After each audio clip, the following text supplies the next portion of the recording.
Assalamualaikum warahmatullahi wabarakatuh. Perkenalkan, nama saya Dimas Fauzan Aji Sasongko dari Teknik kelas TI 22H.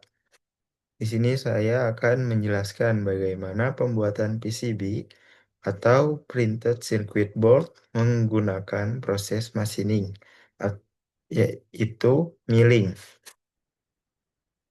Next.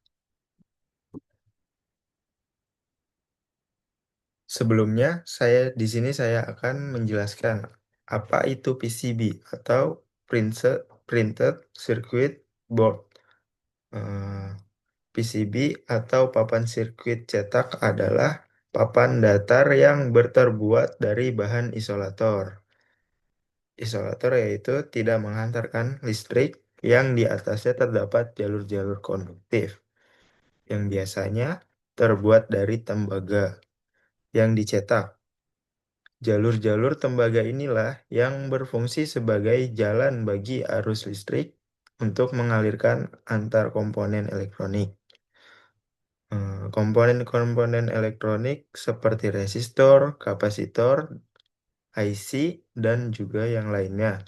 Kemudian ditempatkan dan disolder pada jalur-jalur tersebut. Next. Mungkin di sini ada fungsi utama dari PCB. Yang pertama yaitu menghubungkan komponen elektronik secara elektrik. Yang kedua, mendukung komponen secara fisik. Yang ketiga, menggantikan fungsi kabel yang rumit dan juga berantakan. Yang keempat, meningkatkan keandalan dan kinerja sirkuit. Yang kelima, memungkinkan miniaturisasi perangkat elektronik. Dan yang keenam, mempermudah perakitan dan perbaikan. Next. Kemudian di sini ada tiga komponen utama dari PCB tersebut. Yang pertama adalah substrat. Substrat adalah lapisan dasar yang memberikan struktur dan kekuatan mekanis pada papan sirkuit. Bahan substrat yang umum digunakan biasanya adalah FR2 dan FR4. Masing-masing memiliki karakteristik dan aplikasi yang berbeda. Dan yang kedua, ada lapisan konduktif. Lapisan konduktif adalah elemen krusial yang memungkinkan aliran arus listrik antar komponen elektronik. Dan yang ketiga ada resin atau bahan perekat. Eh, Berperan penting dalam memberikan kekuatan struktural, kestabilan termal, dan isolasi listrik pada papan sirkuit. Next.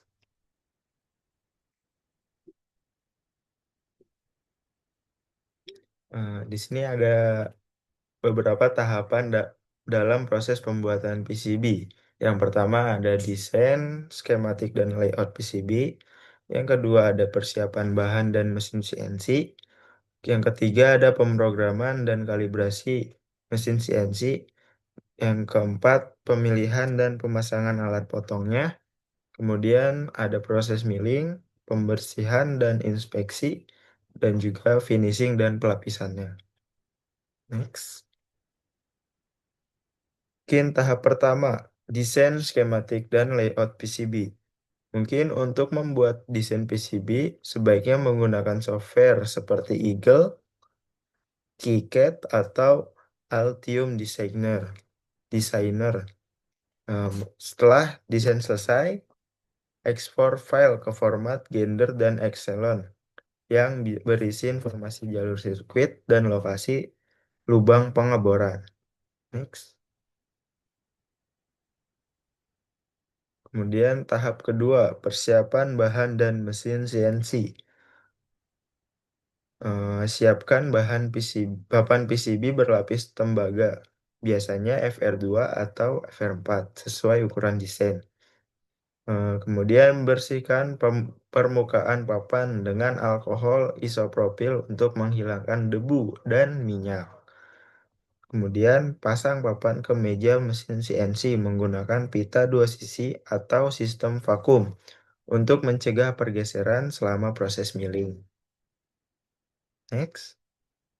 Tahap ketiga yaitu pemrograman dan kalibrasi CNC. Setelah bahan terpasang pada mesin CNC, selanjutnya kita mengimpor file Gerber dan Excellent ke perangkat lunak atau software mesin CNC seperti Coppercam atau Flatcam.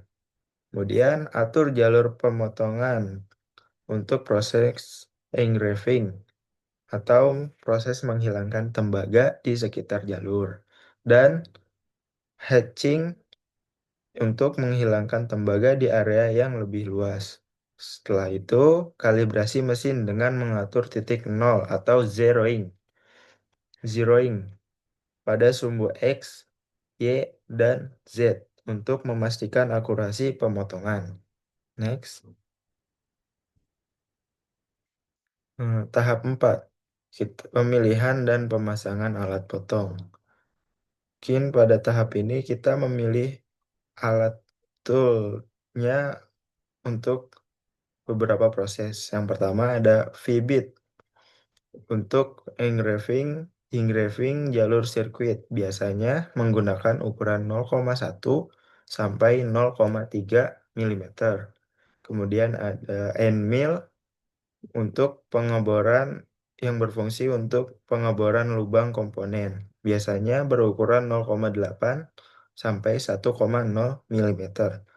Dan yang ketiga ada flat end mill, yaitu berfungsi untuk pemotongan outline papan. Biasanya berukuran 1,5 sampai 2,0 mm. Next. Kemudian tahap kelima yaitu proses milling. Mulai dengan proses engraving untuk menghilangkan tembaga di sekitar jalur sirkuit. Kemudian lanjutkan dengan pengeboran lubang komponen sesuai dengan file Excellent. Yang terakhir, lakukan pemotongan outline papan menggunakan flat end mill. Dan yang terakhir, kemudian setiap langkah harus dilakukan dengan hati-hati dan pengawasan untuk menghindari kesalahan. Next. Tahap keenam yaitu pembersihan dan inspeksi. Biasanya setelah proses milling selesai, bersihkan papan dari serpihan tembaga menggunakan udara bertekanan atau kompresor atau kuas lembut. Kemudian periksa secara visual untuk memastikan tidak ada jalur yang terputus. Kemudian gunakan multimeter untuk memeriksa kontinuitas dan memastikan tidak ada hubungan pendek antar jalur. Next.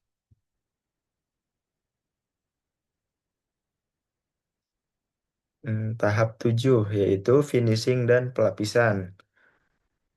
Jika diperlukan, aplikasikan solder mask untuk melindungi jalur sirkuit dan mencegah oksidasi. Kemudian, lakukan proses curing atau pengeringan sesuai petunjuk produk solder mask. Lalu, tambahkan silk screen untuk penandaan komponen jika diperlukan. Dan yang terakhir, akhiri dengan aplikasi surface finish seperti HASL atau Hot Air Solder Leveling atau OSP, Organic Solderability Preservative, untuk meningkatkan daya tahan dan kualitas solder. Mungkin tahap ke-8 dan tahap terakhir yaitu perakitan dan pengujian. Pasang komponen sesuai dengan desain dan lakukan penyolderan. Kemudian periksa setiap sambungan solder untuk memastikan kualitas dan kekuatan mekanis. Yang terakhir, lakukan pengujian fungsional untuk memastikan PCB berfungsi sesuai dengan desain yang diinginkan. Mungkin sekian dari saya. Apabila banyak kesalahan yang saya ucapkan, saya mohon maaf. Terima kasih. Wassalamualaikum warahmatullahi wabarakatuh.